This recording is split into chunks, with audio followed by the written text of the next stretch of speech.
Hello guys, আপনার চিরঞ্জিত পূজা ভালো আছে জানাচ্ছি তোমাদের স্বাগত। নাই তো আবার একটা রেসিপি নিয়ে এসেছি। আজকে বানাবে এঁচড় দিয়ে খাসির মাংসের রেসিপিটা, চলো তোমরা দেখতে থাকো। তা দেখো বন্ধুরা, তোমাদের কাছে চলে এসেছি আমরা। তা আজকে আমরা বানাবো খাসির মাংস দিয়ে এঁচড় রেসিপি। তো এখানে আমি আলু কেটে নিয়েছি, এঁচড় নিয়ে নিয়েছি, এখানে খাসির মাংস নিয়ে নিয়েছি, এখানে টক দই আছে, এখানে জিরে পাউডার আছে, ধনে পাউডার আছে, হলুদ আছে, গুঁড়ো লঙ্কা, লাল লঙ্কা আছে, এখানে তেজপাতা আছে, এখানে দারচিনি আছে, এখানে গোলমরিচ আছে, এখানে গোটা জিরে আছে, টমেটো, পেঁয়াজ কাটা, এখানে আছে রসুন, আদা, টমেটো বাটা। তা এঁচড়টা আর আলু আমি একটা সিটি মেরে নেব, দিয়ে দিলাম কুকারে। তো আমাদের এঁচড়টা আর আলুটা সিদ্ধ হয়ে গেছে, ঢেলে নিলাম। তো এখানে খাসির মাংসটা আমি কুকারে দিয়ে দিলাম, একটু নুন দিয়ে দিলাম। তা 3-4টে আমি সিটি মেরে নেবো। তো উনুনটা আমাদের ধরে গেছে, কড়াটা বসিয়ে দিলাম, ভেজে নেবো, আলুগুলো ভেজে নেবো। তো আলুগুলো ভাজা হয়ে গেছে, তুলে নিচ্ছি, এঁচড়গুলো ভেজে নিচ্ছি।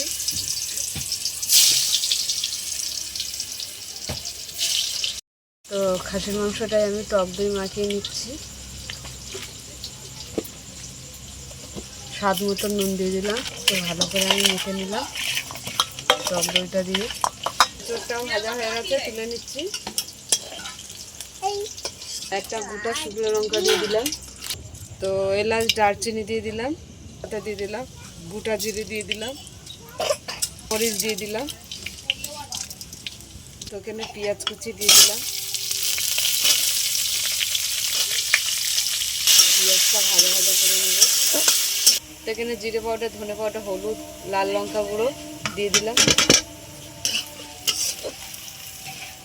টমেটো কুচি দিয়ে দিলাম, সামান্য একটু জল দিয়ে দিলাম, আদা, রসুন, টমেটো বাটা দিয়ে দিলাম। ওটা কষানো হয়ে গেছে, আমি মাংসটা দিয়ে দিলাম, ভালো করে কষে নেব। এখানে আলু আর এঁচড় ভাজা ছিল, দিয়ে দিলাম, আরও ভালো করবো। খাসির মাংস সিদ্ধ করে নিয়েছিলাম, তার জলটা আমি দিয়ে দিলাম। তো সামান্য নুন কম হয়েছে, দিয়ে দিলাম। তো ঢাকা দিয়ে দিলাম, ঢাকাটা খুলে দিচ্ছি।